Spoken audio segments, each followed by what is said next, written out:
అమరావతిలో రాష్ట్ర స్థాయి బ్యాంకర్ల సమావేశంలో పాల్గొన్నారు సీఎం చంద్రబాబు.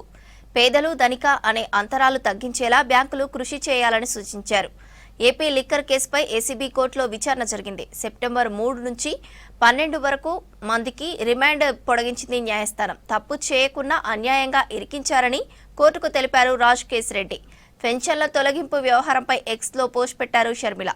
బోగస్ ముసుగులో అర్హులకు అన్యాయం చేస్తే ఊరుకోమని హెచ్చరించారు.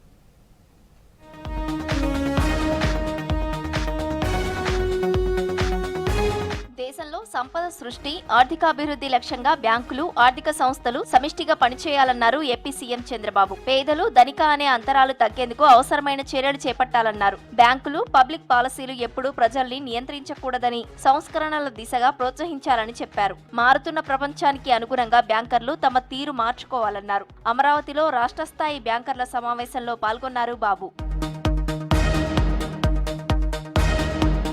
ఏపీ లిక్కర్ కేసులో 12 మంది నిందితుల రిమాండ్ పొడిగించింది ఏసీబీ కోర్టు. సెప్టెంబర్ 3 వరకు నిందితుల రిమాండ్ పొడిగిస్తూ ఉత్తర్వులు ఇచ్చింది. విచారణలో కోర్టుకు తన వాదనలు వినిపించారు రాజ్ కేశిరెడ్డి. కస్టోడియల్ విచారణ అని చెప్పి అరెస్టు చేశారని, లిక్కర్ కేసులో తన పాత్ర లేకున్నా అన్యాయంగా ఇరికించారని చెప్పారు.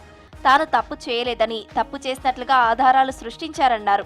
హైదరాబాద్ లో దొరికిన 11 కోట్లు తనవే అయితే తన వేలిముద్రలు ఉంటాయి కదా అని చెప్పారు. సిట్ అధికారులు సినిమా స్టోరీల కంటే ఎక్కువ కథలు చెప్తున్నారని తెలిపారు రాజ్ కేశిరెడ్డి.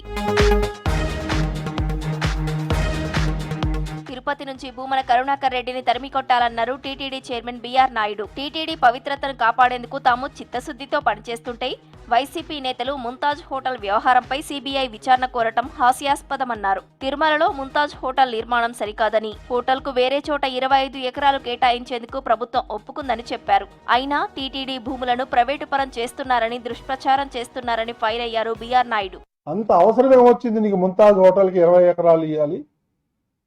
అజయ్ కుమార్ అనే వ్యక్తిని పిలిపించి పాయింట్ బ్లాంక్ పెట్టి బెదిరించి ఆ 20 ఎకరాలు వెనక లాక్కున్నారు. వాళ్ళు అబోదీపం అంటున్నాడు. ఇప్పుడు కోర్టులకు పోతున్నాడు, కోర్టుల చుట్టూ తిరుగుతున్నాడు. అతను మా దగ్గరికి వచ్చాడు. మేమేం చేయగలుగుతాం? ఇంత అరాచకం చేసి, అన్యాయం చేసి, ఆయన దగ్గర భూమి తీసుకొని ముంతాజ్ హోటల్కి ఇచ్చి, వాళ్ళ దగ్గర కోట్ల రూపాయలు మీరు లంచాలు తీసుకొని ఈ విధంగా చేసి ఇప్పుడు మా మీద బురద చేస్తారని ఎట్ట కుదురుతుంది? అనర్హత పేరుతో కూటమి ప్రభుత్వం దివ్యాంగుల పొట్ట కొట్టాలని చూస్తోందన్నారు AP Congress chief YS Sharmila. అనర్హత పేరుతో 20 ఏళ్లుగా పెన్షన్ పై బతుకుతున్న దివ్యాంగులకు అన్యాయం చేయాలని చూస్తోందన్నారు. దివ్యాంగుల జీవితాలతో రాజకీయం తగదన్నారు. బోగస్ పెన్షన్లు గుర్తించడం మంచిదేనని, కానీ ఆ ముసుగులో అర్హులకు అన్యాయం చేయటం కరెక్ట్ కాదన్నారు.